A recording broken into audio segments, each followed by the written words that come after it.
আসসালামু আলাইকুম প্রিয় শিক্ষার্থীরা, আমরা এ পর্বে আমাদের প্রথম অধ্যায়ের যে সংক্ষিপ্ত বা অনুধাবনমূলক প্রশ্নসমূহ আছে, আমরা এখন এই প্রশ্নগুলো নিয়ে কথা বলবো।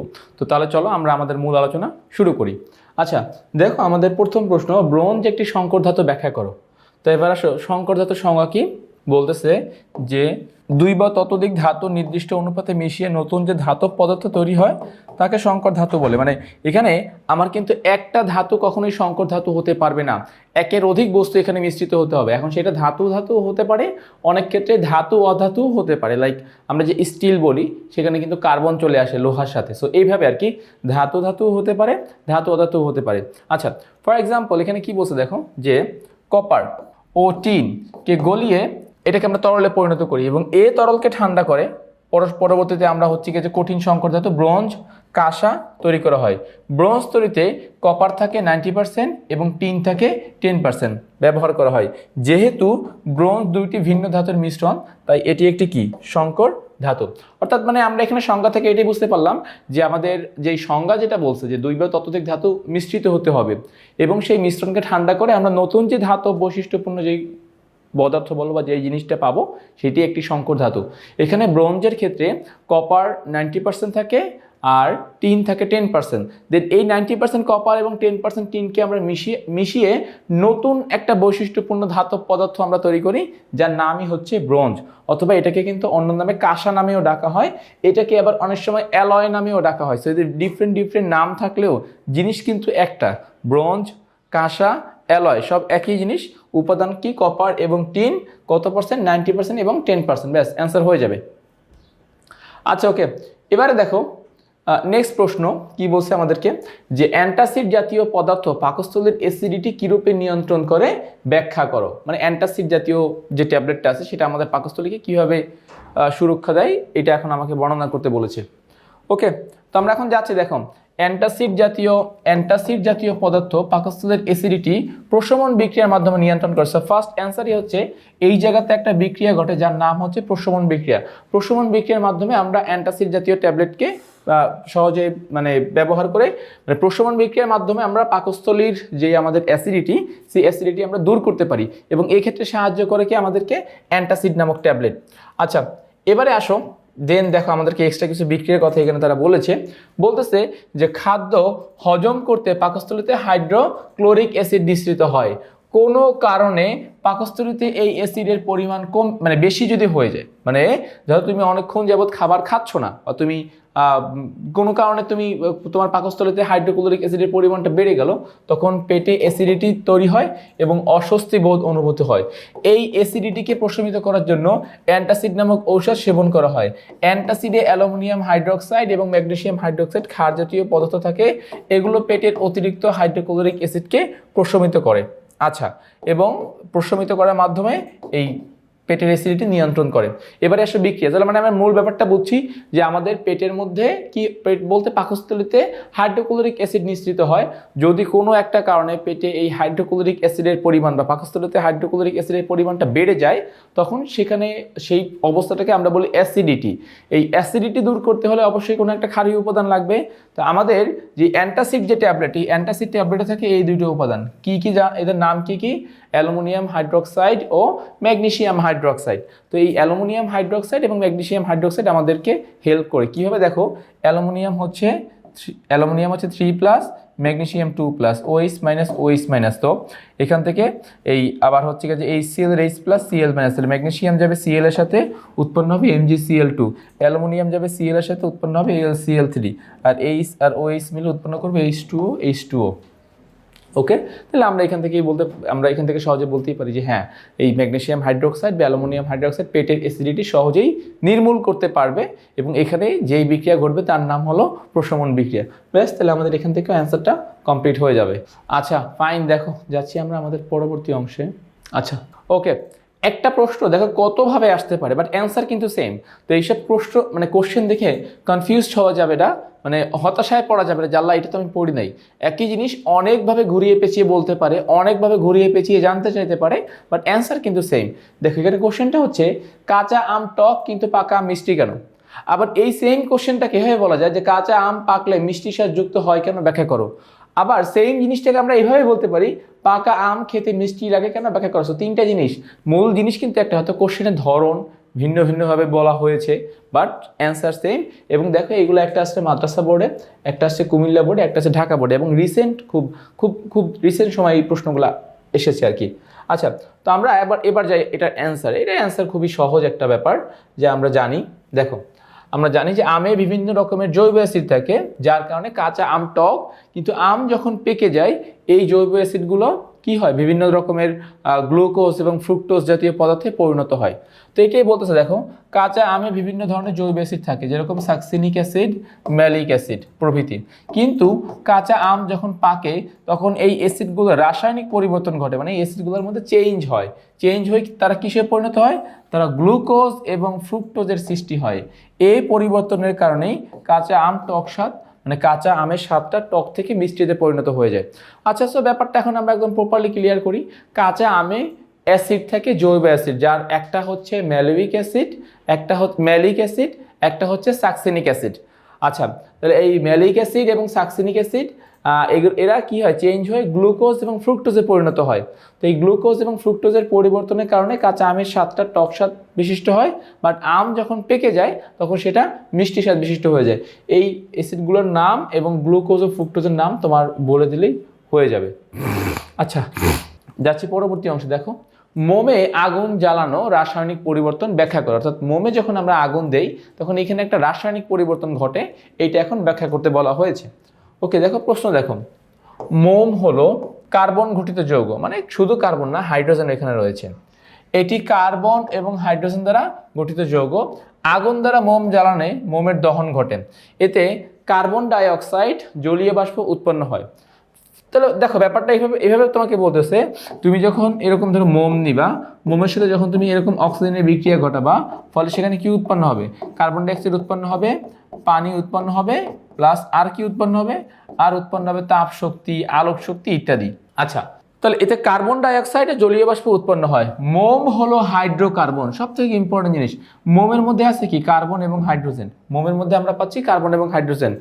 মোমের ধর্ম থেকে কার্বন ডাইঅক্সাইড ও জলীয় বাষ্পের ধর্ম সম্পূর্ণ আলাদা, তাই মোমের দহনে রাসায়নিক পরিবর্তন সংঘটিত হয়। ব্যাপারটা একটু এখন সুন্দর মতো আসলে বুঝিয়ে দিয়ে আসো। রাসায়নিক পরিবর্তন মানে কি, যে পরিবর্তনে বস্তু তার নিজস্ব সত্তা, নিজস্ব ধর্ম হারিয়ে নতুন ধর্ম বিশিষ্ট কোনো কিছুতে পরিণত হয়, তখন সেই পরিবর্তনকে আমরা বলি রাসায়নিক পরিবর্তন। এবারে আসো, মোমকে যখন আমরা জ্বালাই তখন কি হয়, তখন এখানে বিক্রিয়া ঘটে। কার সাথে, অক্সিজেনের সাথে বিক্রিয়া ঘটে, কার্বন ডাইঅক্সাইড, পানি বলতে জলীয় বাষ্প, এবং তাপ শক্তি উৎপন্ন হয়। তাহলে এই যে মোম যে হাইড্রোকার্বন, সেই হাইড্রোকার্বনটা কিন্তু আমার কার্বন ডাইঅক্সাইডকেও বলতে পারবো না, আবার জলীয় বাষ্পকে আমি হাইড্রোকার্বন বলতে পারবো না। তার মানে মোমের নিজস্ব সত্তাটা হারিয়ে যাচ্ছে। মোমের নিজস্ব সত্তা হারিয়ে সেখানে একটা নতুন ধর্ম বিশিষ্ট একটা পদার্থে পরিণত হচ্ছে। অতএব আমরা বলতে পারি যে হ্যাঁ, মোমকে যখন জ্বালানো হয় তখন এখানে কি হয়, তখন এখানে রাসায়নিক পরিবর্তন ঘটে।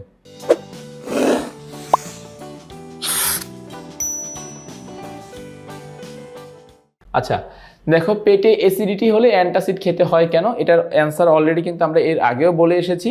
আসলে আমরা আরেকবার এটা নিয়ে একটু কথা বলি, যে আমরা জানি যে অ্যাসিডিটি মানে পাকস্থলীতে হাইড্রোক্লোরিক অ্যাসিডের পরিমাণটা বেড়ে যাওয়া। এখন এই হাইড্রোক্লোরিক অ্যাসিডের পরিমাণটা কমানোর জন্য আমরা অ্যান্টাসিড নামে যে ট্যাবলেটটা গ্রহণ করি, এই অ্যান্টাসিড ট্যাবলেট হচ্ছে অ্যালুমিনিয়াম হাইড্রোক্সাইড এবং ম্যাগনেসিয়াম হাইড্রোক্সাইডের মিশ্রণ। তো এই অ্যালুমিনিয়াম হাইড্রোক্সাইড এবং ম্যাগনেসিয়াম হাইড্রোক্সাইড কি করবে, তোমার পেটের অ্যাসিডিটি প্রশমিত করতে সহায়তা করবে। কেন, কারণ ক্ষারীয় উপাদান গিয়ে সহজে কি করবে, অ্যাসিডের সাথে বিক্রিয়া করবে, এবং বিক্রিয়া করে তখন সেখান থেকে লবণ পানি তৈরি করবে। তো দেখো aluminium 3+ OH minus H plus Cl minus, তাহলে এই যে H আর OH মিলে উৎপন্ন হবে পানি, আর অ্যালুমিনিয়াম আর ক্লোরিন মিলে উৎপন্ন করবে লবণ। ঠিক সেমভাবে ম্যাগনেসিয়াম 2+ যাচ্ছে Cl মাইনাসের কাছে, উৎপন্ন করবে MgCl2, আর H আর OH মিলে উৎপন্ন হবে কি, পানি। তাহলে আমরা এভাবেই কিন্তু magnesium hydroxide, aluminium hydroxide, HCl এর সমন্বয় করে অ্যালুমিনিয়াম ক্লোরাইড লবণ, ম্যাগনেসিয়াম ক্লোরাইড লবণ, এবং এর সাথে আমরা পানি উৎপন্ন করতে পারি। আচ্ছা, সো এই টাইপের প্রশ্ন কিন্তু প্রথমতার জন্য অনেক গুরুত্বপূর্ণ, বারবার আসে, এগুলো অনেক ভালো মতো পড়তে হবে। নেক্সট প্রশ্ন, চাষাবাদ কিংবা খাদ্যের জন্য আমরা রসায়নের উপর নির্ভর করি, ব্যাখ্যা করো। চাষাবাদ কিংবা খাদ্যের জন্য আমরা রসায়নের উপর নির্ভর করি, ব্যাখ্যা করো। ওকে, এবারে আসো, খেয়াল করো, আমাদের কয়েকটা সেক্টর এখানে কাজ করে। নাম্বার 1 হচ্ছে কীটনাশক, নাম্বার 2 জৈব সার। এই দুটো জিনিসটা আমাদের অবশ্যই প্রয়োজন, এবং যেই দুইটা সেক্টরে কিন্তু তোমার কেমিস্ট্রির নলেজ, কেমিস্ট্রির জ্ঞানকে কাজে লাগিয়ে আসলে এগুলো তৈরি করা হয়। আচ্ছা, তো আমরা এবার যাচ্ছি, দেখো কি বলতেছে যে চাষাবাদের জন্য প্রয়োজন বিভিন্ন ধরনের কীটনাশক, সার, সেচ ইত্যাদি। আচ্ছা, জমিকে উর্বর করার জন্য রসায়ন তৈরি করেছে সার। এসব সারে রয়েছে নাইট্রোজেন, অক্সিজেন, ফসফরাস, কার্বন ইত্যাদি। মানে আমরা জমিকে উর্বর করার জন্য আমরা সার ব্যবহার করি, এবং যেই সারের মধ্যে রয়েছে নাইট্রোজেন, অক্সিজেন, ফসফরাস, কার্বন ইত্যাদি, যা উদ্ভিদের প্রয়োজনীয় পুষ্টি প্রদান করে থাকে। মানে এই যে উপাদানগুলো, কার্বন বলো, ফসফরাস বলো, অক্সিজেন বলো, নাইট্রোজেন বলো, এরা কি করে উদ্ভিদকে পর্যাপ্ত পরিমাণে পুষ্টি প্রদান করে থাকে। আচ্ছা, আবার ক্ষেতের ফসল পোকামাকড় যেন নষ্ট না করে তার জন্য তৈরি হয়েছে কি বিভিন্ন রকমের কীটনাশক পদার্থ। এই কীটনাশক পদার্থ মানে ফসলের জমিতে যেই ক্ষতিকারক যে পোকামাকড়গুলো থাকে এদেরকে মেরে ফেলে, যা রসায়নের অবদান। এছাড়াও খাদ্যকে দীর্ঘদিন সংরক্ষণ করার জন্য রসায়নের মাধ্যমে তৈরি করা হয়েছে বিভিন্ন রকমের প্রিজারভেটিভ। খুবই গুরুত্বপূর্ণ একটা কথা বলছে এখানে। এজন্য চাষাবাদ কিংবা খাদ্যের জন্য আমরা রসায়নের উপর নির্ভর করি। দেখো তাহলে তিনটা জিনিস। নাম্বার 1, তুমি জমিকে উর্বর করবা, সেখানে তুমি কি প্রয়োগ করবা? জৈব সার বা যে সার যেটাকে আমরা বলি, তো সেই সারের মধ্যে থাকে নাইট্রোজেন, অক্সিজেন, ফসফরাস, রসায়নের উপাদান। এবারে বীজ রোপণ করলে ভালো একটা ফসল হলো। এবার এই ফসলকে ক্ষতিকারক পোকামাকড় থেকে রক্ষা করতে আমরা ব্যবহার করি কি? কীটনাশক, সেখানেও রসায়নের অবদান। এবারে তুমি তোমার ফসলটা ঘরে তুললা, দেন তুমি এটাকে অনেকদিন রাখতে চাচ্ছ, তখন আমরা কি ব্যবহার করি? প্রিজারভেটিভ, এখানেও কিন্তু রসায়নের অবদান রয়েছে। তাহলে এই যে আমরা রসায়নকে বিভিন্ন সেক্টরে ব্যবহার করতেছি, তো এই জন্যই বলা হয় যে হ্যাঁ, চাষাবাদ কিংবা খাদ্যের জন্য আমরা কিন্তু রসায়নের উপরে নির্ভর করে থাকি। আচ্ছা, এবারে আসো, নেক্সট প্রশ্ন কি বলছে যে ফসল উৎপাদনে রাসায়নিক সারের প্রভাব ব্যাখ্যা করো। অর্থাৎ যে জৈব সার হোক বা আমরা যে নর্মালি যে কেমিক্যাল যে সারগুলো রয়েছে এগুলোর উপরে আমরা কিভাবে নির্ভর করি এইটাই বলতেছে। তাহলে রাসায়নিক সারের উপাদানগুলো কি বলতো? নাইট্রোজেন, অক্সিজেন, কার্বন, ফসফরাস, এরা রাসায়নিক সারের উপাদান। এই মৌলগুলো উদ্ভিদের জন্য খুবই প্রয়োজনীয় উপাদান। আচ্ছা, এগুলো উদ্ভিদ মাটি থেকে সংগ্রহ করে। মানে আমরা তো সারটা মাটিতে ছিটিয়ে দেই, তারপরে এই সারটা কি হয়? সারটা তো নর্মালি কঠিন থাকে, এটা মাটিতে গিয়ে মাটিতে যে দ্রবীভূত পানি থাকে, মাটির নিচে যে পানি থাকে, সেই পানির সাথে সহজে দ্রবীভূত হয়ে যায়। দ্রবীভূত হয়ে উদ্ভিদ ওই পানিটা যখন সংরক্ষণ করে তখন সারটাও আসলে মাটির গায়ে চলে যায়। বিভিন্ন রাসায়নিক সার যেমন ইউরিয়া, ডিএপি, টিএসপি ইত্যাদিতে এসব মৌল থাকে। তাই বিভিন্ন ধরনের সার উদ্ভিদের প্রয়োজনীয় পুষ্টি প্রদান করে, ফলে ফসলের উৎপাদন ভালো হয়। এজন্য ফসল উৎপাদনে রাসায়নিক সারের ব্যাপক প্রভাব রয়েছে। অর্থাৎ ব্যাপারটা হচ্ছে এরকম যে উদ্ভিদ অনেক সময় হয় যে মাটির নিচ থেকে যতটা পর্যাপ্ত পরিমাণে বিভিন্ন আয়ন দরকার, বিভিন্ন পুষ্টি উপাদান দরকার, উদ্ভিদ সেগুলো পায় না। এখন উদ্ভিদকে তো আমার সেগুলো সাপ্লাই দিতে হবে। এখন সাপ্লাই দেওয়ার জন্য আমরা কি করি? বাহির থেকে এই সারগুলো আমরা প্রয়োগ করি। ফলে উদ্ভিদের যে পুষ্টি উপাদানগুলো প্রয়োজন, সেই পুষ্টি উপাদানগুলো এই সারের মাধ্যমে তাদের দেহে চলে যায় বা তারা সেটা গ্রহণ করতে পারে। ফলে তাদের যেই মেটাবলিজম বলো বা তাদের যেই কাজগুলো বলো, সেই কাজগুলো তারা খুব ভালোভাবে করতে পারে, তারা ফসল উৎপাদনটা ভালোভাবে ফলাতে পারে ইত্যাদিতে। তো এই জন্য আমরা বলতে পারি যে ফসল উৎপাদনে রাসায়নিক সারের প্রভাব অনেক অনেক বেশি। আচ্ছা, এবারে যাচ্ছি আমরা একটা ভিন্ন রকমের প্রশ্নে। ভিনেগার কিভাবে আচারকে সংরক্ষণ করে? এই যে আমরা একটু আগে একটা প্রশ্ন পড়েছিলাম, এটা ছিল কি জানো? প্রিজারভেটিভ, মনে আছে তো, তাই না? যে প্রিজারভেটিভ দিয়ে আমরা খাবারকে সংরক্ষণ করি। এখন এই ভিনেগার কিন্তু একটা প্রিজারভেটিভ। তো ভিনেগার দিয়ে কিভাবে আমরা খাবারকে সংরক্ষণ করি? বিশেষ করে আচারকে কিন্তু আমরা ভিনেগারের মাধ্যমে সংরক্ষণ করি। সো বলছে দেখো যে আচারকে যদি তোমরা ব্যাকটেরিয়ার আক্রমণ থেকে রক্ষা করতে চাও, তখন ফার্স্টে বলতেছে যে আচারকে যদি ব্যাকটেরিয়া আক্রমণ করে তখন আচার পচে যায় বা নষ্ট হয়ে যায়। তার মানে এখানে মূল ফ্যাক্টরটাকে বলতো, মূল ফ্যাক্টরটা হচ্ছে ব্যাকটেরিয়া। ব্যাকটেরিয়া যখনই আসবে তখনই আচারটা নষ্ট হয়ে যাবে, তখনই আচারটা পচে যাবে। তো আমরা এই আচারটাকে যখন দীর্ঘদিন সংরক্ষণ করব, তখন কিন্তু আমরা এই ব্যাকটেরিয়াকে প্রোটেক্ট করতে হবে। অর্থাৎ ব্যাকটেরিয়া যেন সেই আচারের মধ্যে না জন্মাতে পারে, ব্যাকটেরিয়া যেন সেখানে বংশবৃদ্ধি করতে না পারে, বা ব্যাকটেরিয়া যেন ওই খাবারটাকে আক্রমণ করতে না পারে। ঠিক আছে? তো বলছে তাই আচারকে ব্যাকটেরিয়ার আক্রমণ থেকে রক্ষা করার জন্য ভিনেগার দিয়ে সংরক্ষণ করা হয়। এখন আমি একটু বলি, ভিনেগারের মধ্যে থাকে মূলত একটা জৈব অ্যাসিড যার নাম হচ্ছে ইথানোয়িক অ্যাসিড। এই যে ইথানোয়িক অ্যাসিড, এই ইথানোয়িক অ্যাসিড আমাদেরকে জলীয় দ্রবণে কি করে? হাইড্রোজেন আয়ন দান করে। ইথানোয়িক অ্যাসিড আমাদেরকে জলীয় দ্রবণে হাইড্রোজেন আয়ন দান করে এবং এই যে হাইড্রোজেন আয়নটা দিচ্ছে, এই হাইড্রোজেন আয়নের যে ঘনমাত্রা, এই ঘনমাত্রাই মূলত কি করে, যেই বলতো ব্যাকটেরিয়াকে প্রোটেকশন দেয়, মানে ব্যাকটেরিয়াকে মেরে ফেলে বা ব্যাকটেরিয়া সেখানে সার্ভাইভ করতে পারে না। আচ্ছা, ভিনেগারের মূল উপাদান হলো ইথানোয়িক অ্যাসিড, যেটা বললাম এই যে সংকেত, কেমিক্যাল সংকেত। ভিনেগার যখন আচারের মধ্যে দেওয়া হয় তখন ইথানোয়িক অ্যাসিড কর্তৃক প্রোটন বা H+ হাইড্রোজেন আয়ন ব্যাকটেরিয়াকে ধ্বংস করে এবং খাদ্য দীর্ঘদিন ব্যাকটেরিয়ার আক্রমণ থেকে রক্ষা পায়। অর্থাৎ ব্যাকটেরিয়াকে মেরে ফেলে এবং খাদ্যকে সংরক্ষণ করে, অনেক দিন যাবৎ খাদ্যকে ভালো রাখে বা এই যে অবস্থানগুলো থাকে সেগুলোকে থেকে সে খাবারটাকে রক্ষা করে। তাহলে আমরা সর্বোপরি এটাই বলতে পারি যে এখানের মূল উপাদান হলো ইথানোয়িক অ্যাসিড।